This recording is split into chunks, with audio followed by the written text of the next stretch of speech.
9월이 시작됐습니다. 더운 여름이 지나갔고 또 선선한 가을을 주신 하나님께 감사를 드립니다. 우리 영혼도 이 결실의 시간을 맞이해서 많은 결실이 맺혀지기를 주의 이름으로 축원합니다. 아멘. 우리가 언약에 대해서 네 번째 주 이제 말씀을 드립니다. 첫 번째 언약은 시내산 언약, 두 번째는 모압 언약, 지난주는 다윗 언약을 여러분께 제가 말씀을 드렸습니다. 오늘 언약의 하이라이트, 새 언약입니다. 그리고 언약의 끝판왕입니다. 더 이상의 언약은 없습니다. 모든 언약을 다 종합했을 때 새 언약에서 마무리가 되고요. 이것은 하나님께서 우리에게 약속하신 최후의 언약이고요. 이 언약을 우리는 지켜야 하는 것입니다. 아멘. 여러분, 모든 언약이 그렇듯이 처음에는 우리에게 아무것도 요구하지 않아요. 그저 은혜로, 그저 하나님의 축복으로 우리를 선택하셔서 언약의 자리로 오게 하시죠. 그것이 시내산 언약이 그랬고요, 모압 언약이 그랬고요, 다윗 언약도 마찬가지예요. 우리 새 언약은 어떨까요? 새 언약은 똑같습니다. 우리가 하나님과 새 언약을 맺을 만한 특별한 존재가 아닙니다. 그럴 이유도 없습니다. 우리는 다 죄인입니다. 그래서 하나님과 언약을 맺을 만한 특별한 이유가 없어요. 그럼에도 불구하고 주님께서 우리를 이 자리에 불러셔서 하나님과 언약을 맺게 하신 것은 주님의 은혜인 것입니다. 아멘. 이것을 바울은 택정함을 받았다 이렇게 표현했어요. 더 이상 이 은혜를 표현할 방법이 없을 때 쓰는 말이 내가 하나님께 택정함을 받았다 이렇게 말하는 거예요. 여러분, 주님께 여러분 택정함을 받은 줄 믿으시기 바랍니다. 아멘. 구약의 이스라엘 백성 왜 택정함을 받았나요? 이유가 없습니다. 그들이 택정함을 받은 것은 그냥 하나님의 선택일 뿐이고요, 은혜일 뿐이에요.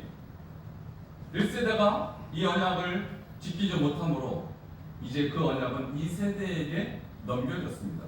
왜 하나님께서 2세대에게 모압 언약이라는 기회를 주셨을까요? 그들이 특별한 것이 있었나요? 그렇지 않습니다. 2세대 역시 언약을 맺을 만한 특별한 존재가 아니에요. 그저 하나님의 은혜였고 하나님의 선택이었습니다. 오늘 이 새 언약은 이제 이스라엘을 뛰어넘어서, 이 이스라엘이라는 히브리 민족을 뛰어넘어서 모든 나라, 모든 열방, 모든 민족을 향하여 주님께서 공개하신 언약으로서 이제 여러분은 이 새 언약에 들어온 축복된 자임을 믿으시기 바랍니다. 아멘. 이 언약은 어떻게 들어왔냐면 이스라엘로부터 이제 사방으로 퍼졌죠. 그래서 바울의 선교에 의해서 이제 초대교회 지역에 퍼졌습니다. 그리고 그 복음요 이제 북미로 넘어가서 이제 북미의 선교사들이 한국에 와서 복음을 전하고 우리에게까지 새 언약이 확산되는 거예요.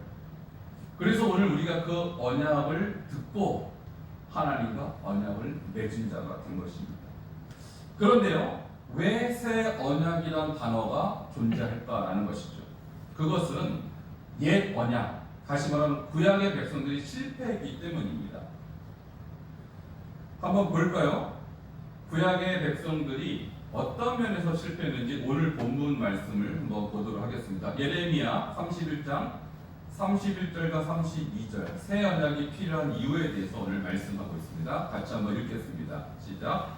여호와의 말씀입니다. 보라, 나의 이름이 내가 이스라엘 집과 유다 집에 새 언약을 맺으리라. 32절입니다. 시작. 이 언약은 내가 그들의 조상들의 손을 잡고 애굽 땅에서 인도하여 맺은 날에 맺은 것과 같지 아니할 것은 내가 그들의 남편이 되었어도 그들이 내 언약을 깨뜨렸습니다. 여호와의 말씀입니다. 아멘. 아멘. 예레미야에게 하신 말씀은 무엇인가 하면 내가 앞으로 새 언약을 맺을 것이다. 왜냐하면 내가 그들의 남편이 되었어도 그들이 내 언약을 깨뜨렸기 때문이라는 거예요. 그러므로 과거의 모든 언약은요, 엄밀히 말하면 다 깨졌어요. 우리가 그렇지 않습니까? 사람과 사람의 약속도 깨지면 다시 회복되는 것이 쉽지 않고 어렵습니다. 근데 우리 하나님은 어떤 하나님이시냐면 한 번 언약을 선포하시면요, 끝까지 이루시는 헤세드의 하나님이십니다. 할렐루야. 아멘. 이것이 하나님의 독특한 성품이에요. 그래서 하나님은 반드시 신실하게 언약을 끝까지 지켜나가실 분이시고요. 우리에게는 그 언약을 다시 맺게 해주신 인자하심이 있어요. 그 인자하심과 그 성실하심을 종합한 단어가 바로 헤세드라는 것이죠. 그 성품 때문에 하나님은 절대 언약을 포기하지 않으시고 파기하지 않으신다는 것입니다. 자, 첫 번째 시내산에서 맺은 언약의 내용은 이런 것입니다. 출애굽기 14장 4절에서 5절. 여러분 다 기억하시죠? 암송 가능하시죠? 함께 선포하겠습니다. 시작. 세계가 다 내게 속하였나니 너희가 내 말을 잘 듣고 내 언약을 지키면 너희는 모든 민족 중에서 내 소유가 되겠고 너희가 내게 대하여 제사장 나라가 되며 내 거룩한 백성이 되리라. 너희는 이 말을 이스라엘 자손들에게 전할지니라. 할렐루야. 이 약속을 첫 세대에게 해주셨잖아요. 그런데 이 약속을 못 지켰으니까 이 약속은 파기된 줄 알았어요. 끝난 줄 알았어요. 그랬더니 하나님이 아니야, 나는 언약을 버리지 않아, 나는 언약을 잊지 않아 라고 하면서 2세대에게 말합니다. 1세대들은 실패했지만 너희들은 반드시 지켜야 해 한다면서 신명기 29장 9절에 뭐라고 모압의 언약을 말씀하셨습니까? 너희가 내 말을 다 같이 하겠습니다. 시작. 너희가 내 말을 잘 듣고 내 언약을 지키면 너희가 하는 모든 일이 형통하리라 라고 다시 언약을 주셨어요. 그러니까 첫 번째 언약하고 내용상 거의 같은 것이죠. 자, 그런데 여러분 아시다시피 이스라엘 백성이 이스라엘 땅, 가나안 땅에 들어갔을 때 남유다와 이스라엘로 나눠지면서 북이스라엘 19명의 왕 한 명도 언약 안 지켰어요. 다 멸망했습니다. 그래서 아수리의 포로로 끌려가죠. 남유다의 20명의 왕 다 유다의 지파였고 다윗의 후손이었습니다. 그럼에도 불구하고 언약을 제대로 지킨 왕은 약 4명에 불과해요. 그러니까 마지막까지 언약을 지키지 못한 그 시드기야 때 결국 바벨론에 끌려간 것이죠. 그러니까 이스라엘 역사상 언약은요 한 번도 지켜주지 않았어요. 우리 하나님의 마음은 어떨까요? 야, 이 백성이, 내 백성이 어찌하여 이렇게 언약을 지키지 않는가? 여러분이 만일 하나님 입장이라면 포기할 것입니다. 얘네들은 안 되는구나, 구제불능이구나, 더 이상 나하고 거래를 할 수 있는 존재가 아니구나 라고 포기하셨을 거예요. 그런데 여러분 누누이 말씀드리지만 하나님은 언약을 절대 포기하지 않습니다. 그래서 하나님 편에서 언약을 반드시 지키겠다는 것이 다윗 언약이에요. 그래서 다윗에게는 어떤 조건도 없죠. 내 집과 내 왕위가 내 앞에서 영원히 보존되며 내 왕위가 영원히 견고하리라 하셨다. 이거 지난주에 말씀입니다. 그러니까 다윗에게는 조건을 달지 않아요. 하나님 아세요. 안 되는구나, 지키지 못하는구나. 그러니까 하나님이 일방적으로 선포하시고 일방적으로 지켜가시겠다고 그냥 약속해버렸어요. 이것이 다윗 언약이고요. 그러나 이 언약을 받는 자의 입장은 두 가지입니다. 이것을 지키는 자는 언약에 따른 축복을 받을 것이며 이 언약을 여전히 지키지 못하는 자는 언약에서 제외되는 특수성이 존재한다고 말씀드렸어요. 이제 예수님이 왜 새 언약을 맺으셔야 하는가라는 것이죠. 이것은 다윗 가문조차도 결국은 대부분 언약에서 떠났기 때문에 주님이 기대하실 대상은 이스라엘이 아니라는 것을 하나님께서 이해하시고 이제는 내가 이스라엘을 뛰어넘어 모든 민족, 모든 열방하여 새로운 언약을 맺으리라. 그 언약의 대상에 여러분이 들어가신 것을 하나님께 감사하시기 바랍니다. 아멘. 이것이 새 언약의 축복이고요. 옛 언약과의 차이점이에요. 그러면 이 새 언약도 재물이 있겠죠. 옛 언약에는 시내산에서 소를 잡았어요. 그래서 그 소를 잡아서 그 피를 제단과 이스라엘 백성의 몸에 뿌렸죠.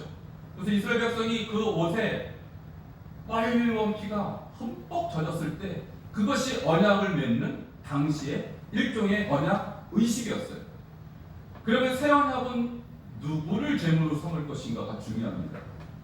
놀랍게도 죄 없으신 우리 예수님께서, 다시 말하면 하나님이신 예수님께 오셔서 언약의 제물이 되셨습니다. 할렐루야. 아멘. 이것이 새 언약의 특별함이요, 새 언약의 축복이에요. 옛 언약, 구약은요 짐승으로 제물을 드렸다면, 새 언약은 죄 없는 온전하고 영원한 제물, 바로 예수 그리스도이십니다. 놀랍게도 예수님이 성찬을 할 때, 최후의 만찬을 할 때 이 새 언약을 언급을 하세요. 그것이 바로 누가복음 22장 20절에 기록이 되는데요. 성만찬, 마지막 이 최후의 만찬을 할 때 바로 이 에레미야에 있는 새 언약이라는 단어가 소환이 됩니다. 구약에 딱 한 번 나오는 단어인데 예수님께서 처음으로 시작 때 말씀하시는 거예요. 함께 읽겠습니다. 시작. 전령도 그에게 잔도 그와 같이 하여 이르시되 이 잔은 내 피로 세우는 새 언약이니 곧 너희를 위하여 붓는 것이라. 아멘. 아멘. 왜 뜬금없이 새 언약이라는 단어가 등장했고, 예수님은 이 잔, 여러분 이 잔은 예수님의 피를 말하는 것이 아닙니까? 예수님의 십자가 사건을 새 언약과 연결지어서 제자들에게 말하고 있는 것입니다. 그러므로 에레미야 31장에서 말하는 새 언약의 주인공, 새 언약의 제물이 예수님 당신이라는 것을 제자들한테 공개하는 위대한 선언을 하고 계십니다. 여러분, 언약을 세우다 할 때 세우다는 단어가 쪼개다예요. 원어로 보면 카라트라고 해서 베리트, 언약, 카라트, 언약을 쪼개다 이렇게 표현해요. 왜 언약은 쪼개는 것일까요? 모든 언약 시계는 짐승을 담보로 해서 짐승을 반으로 쪼갭니다. 그런데요, 새 언약도 그래서 뭔가 짐승이 필요하고 제물을 쪼개야 될 거 아니에요. 근데 누가 쪼개졌어요? 바로 예수님이었어요. 예수님의 쪼개짐의 사건은 단지 나의 죄를 용서하고 또 나를 하나님의 자녀 삼는 그런 차원을 넘어서서 하나님과 우리의 막힌감을 새롭게 여시는 언약의 제물이 되는데 중요성이 있는 것입니다. 여러분, 그 언약의 제물이신 예수님으로 말미암아 우리가 하나님과 멀어졌던 언약이 파기되었던 이 언약이 회복된 거예요. 할렐루야. 아멘. 이 언약적 관점에서 십자가를 봐야 돼요. 우리가 1년에 한 번 고난주간 때, 부활절 때, 예수님의 십자가, 예수님의 사랑 얼마나 고난받으셨을까, 그것도 중요합니다. 그러나 그 고난보다 더 중요한 개념이 바로 예수님의 그 사건은 과거에 실패했던 그 언약의 회복이라는 거예요. 그것은 곧 하나님과 우리가 전혀 관계없이 살다가 하나님의 자녀고, 특별히 예레미야에게는 남편이라고 말씀하고 있어요.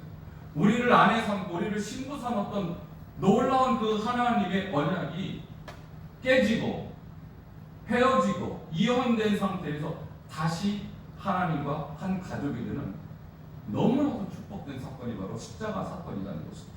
여러분, 예수님의 십자가를 하나님의 언약의 회복으로 이해할 때 그것이 나에게 1년 내내 큰 은혜가 될 줄 믿습니다. 아멘. 그래서 고난주간 때만 묵상할 말씀이 아니에요.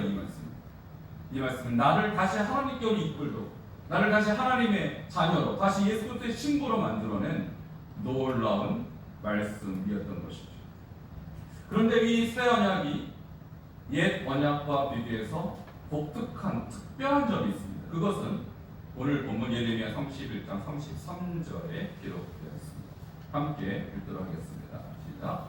그러나 그날 후에 내가 이스라엘 집과 그들을 만나니 곧 내가 나의 법을 그들의 속에 두며 그들의 마음에 기록하여 나는 그들의 하나님이 되고 그들은 내 백성이 될 것이라. 여호와의 말씀이니라. 아멘. 자, 여기서 중요한 점이 뭐냐면 내가 나의 법을 그들의 어디에 둔다고 했어요? 속에 두며 그들의 마음에 기록할 것이다, 이렇게 나와 있어요. 여러분, 구약은 어디에 기록되어 있습니까? 모세가 시내산에 올라갈 때 하나님께서 두 돌판 위에 계명을 주시지 않습니까? 그러니까 옛 언약은 돌판에 기록이 되었다면 새 언약은 어디에 기록됩니까? 우리의 마음에 기록된다는 거예요. 이것은 무엇을 의미하냐면 이스라엘 백성이 왜 하나님의 말씀을 어겼는가, 왜 언약을 버렸는가에 대한 일종의 답이기도 해요. 그들에게는 말씀이 마음 밖에 있었다는 거예요. 그냥 그들은 하나님의 말씀을 듣고 말씀대로 지키겠다고 2번이나 약속했어요.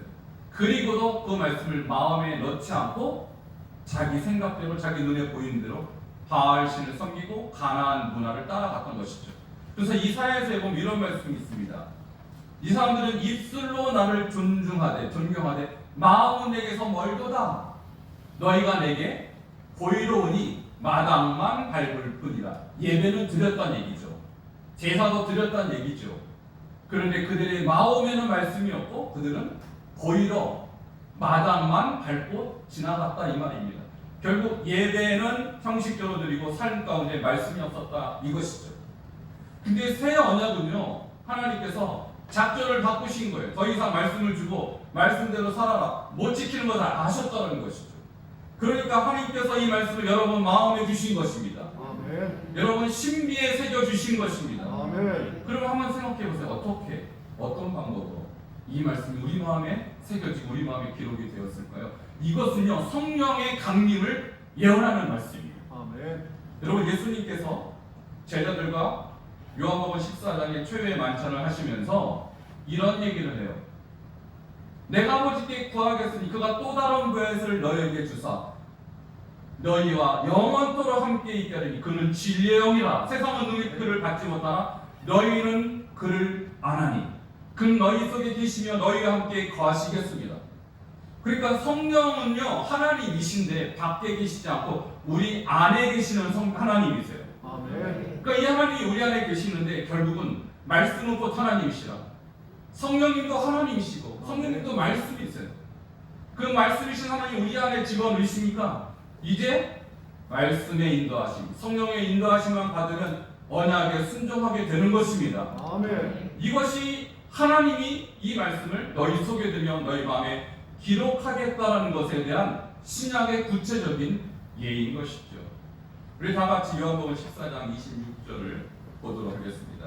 예수님께서 성령에 대한 예언하시면서 그것이 오늘 예레미야와 어떤 관계가 있는지 한번 보도록 할게요. 함께 읽겠습니다. 시작. 보혜사 곧 아버지께서 내 이름으로 보내실 성령 그가 너희에게 모든 것을 가르치시고 내가 너희에게 말한 모든 것을 생각나게 하시리라. 아멘. 성령의 역할은요, 우리 안에 들어오셔서 예수님께서 하신 모든 것을 다시 가르쳐 주시고 예수님이 하신 말씀을 생각하게 하신다는 거예요.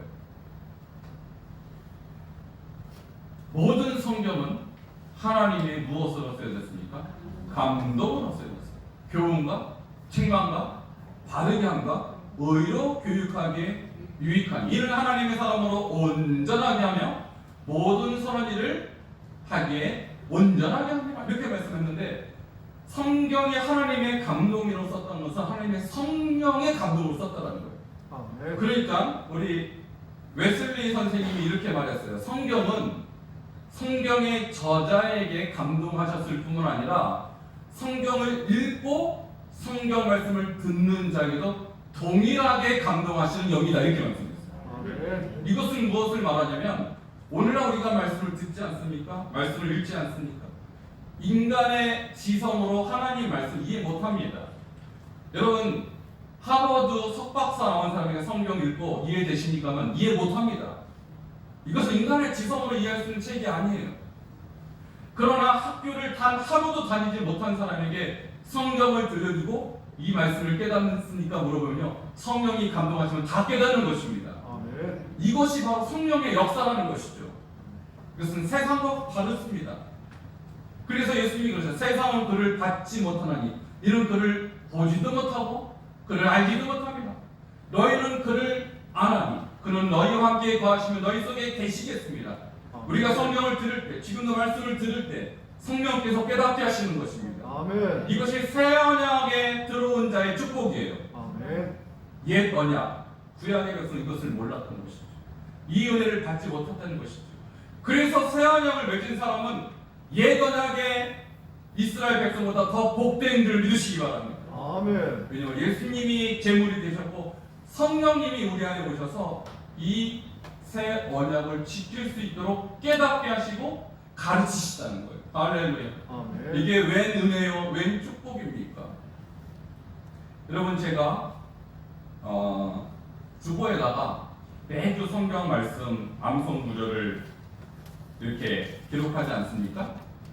자, 벌써 지난주까지 20번째 말씀을 제가 여러분께 선포했어요. 오늘이 21번째 말씀이에요.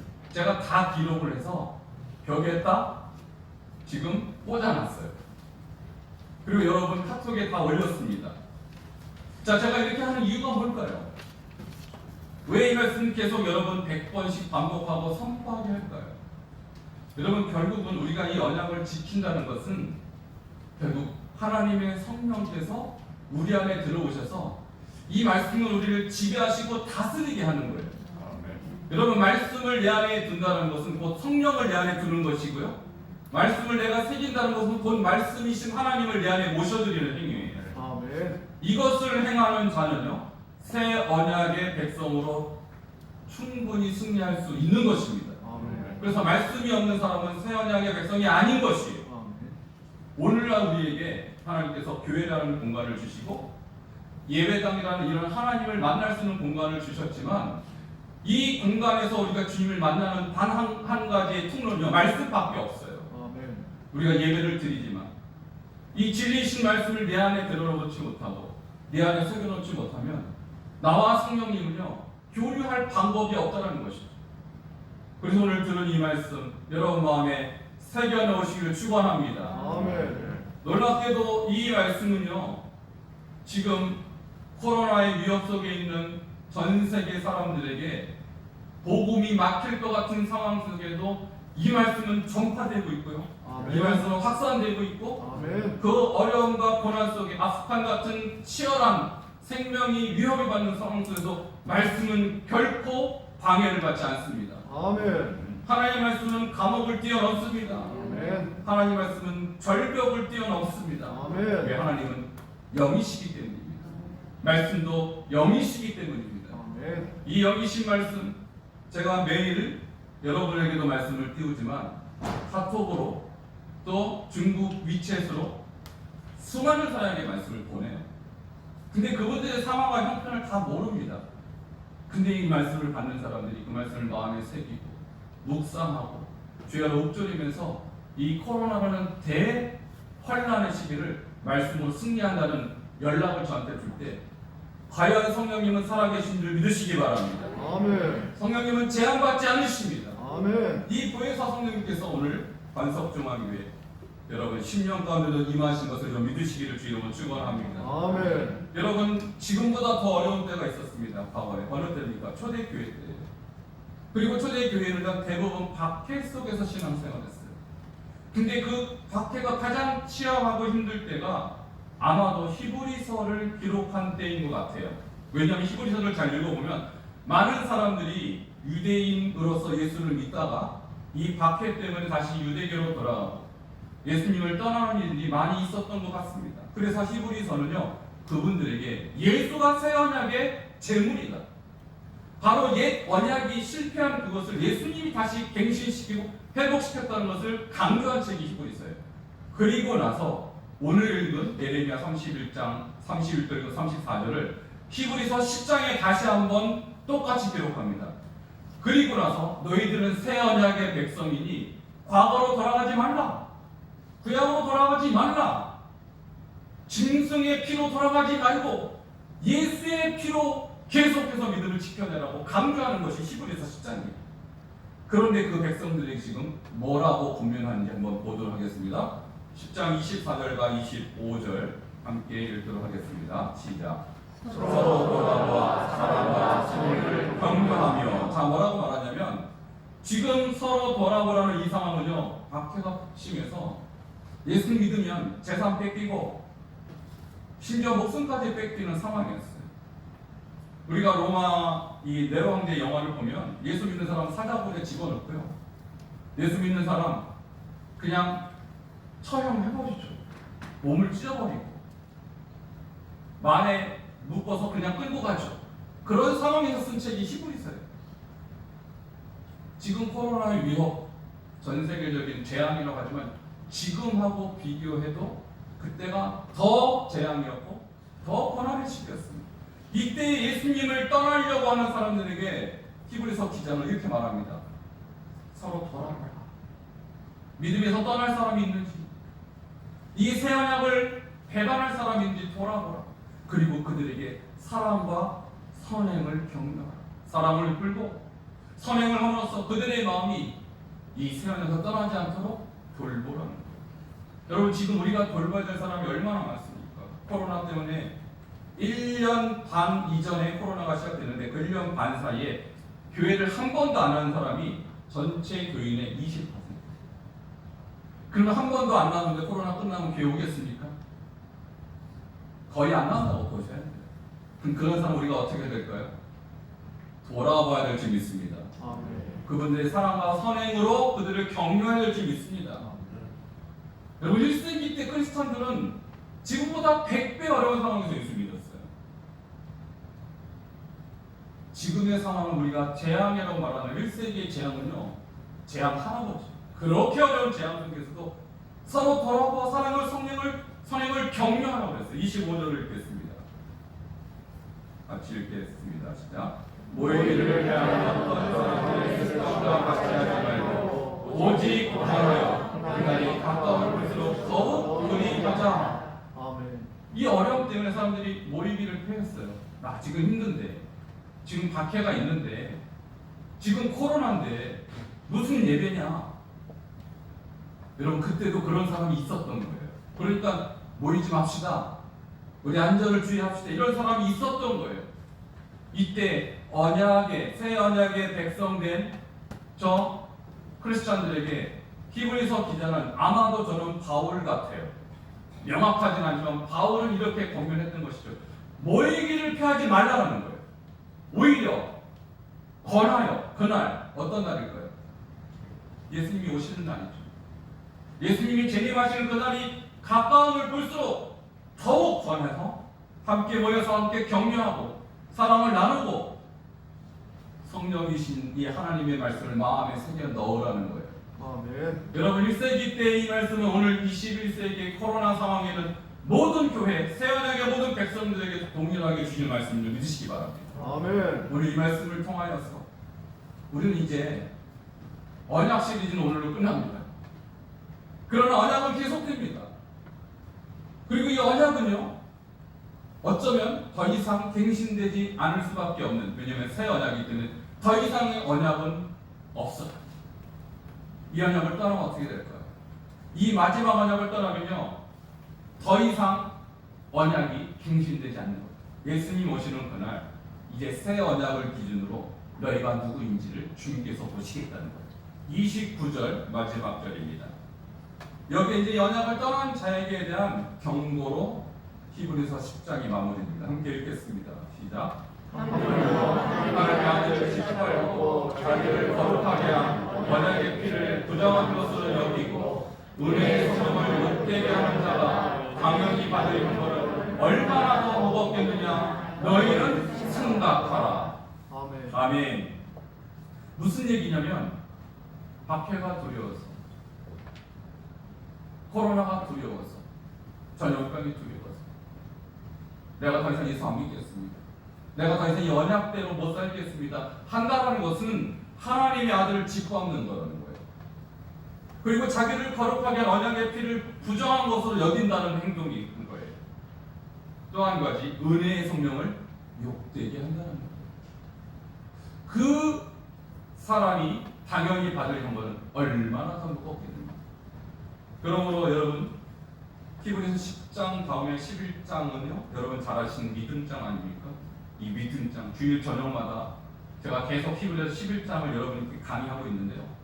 왜 11장이 중요하냐면 언약을 지키는 사람들의 역사가 기록되어 있는 거예요.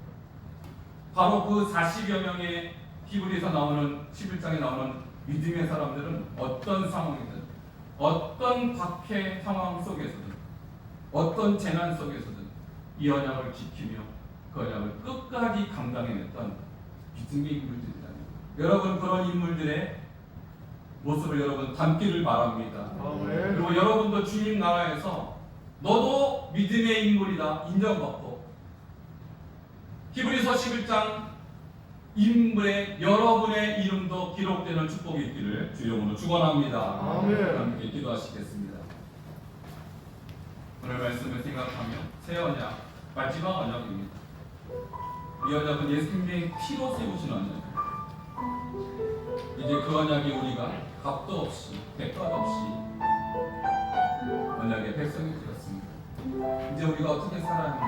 서로 돌아와 사랑과 선행을 격려하며 모이기를 편한 어떤 사람의 습관과 같이 하지 말고 오직 변하여 그날이 가까운 것으로 더욱 그리하자 하신 것으로 주님을 예배하며 우리 형제자매를 섬기며 사랑하며 돕고 함께 힘써 이 언약을 지켜나가는 우리의 삶이 될 수 있도록 우리 교회가 될 수 있도록 함께 기도하시겠습니다.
우리 주 예수 그리스도의 은혜와 하나님 아버지의 무한하신 사랑과 성령님의 강화와 감동과 인도하심이 오늘 예배하는 모든 성도를 위해 수원 만사 중앙교회 이 나라의 민족에 항상 함께 있을지어다. 아멘.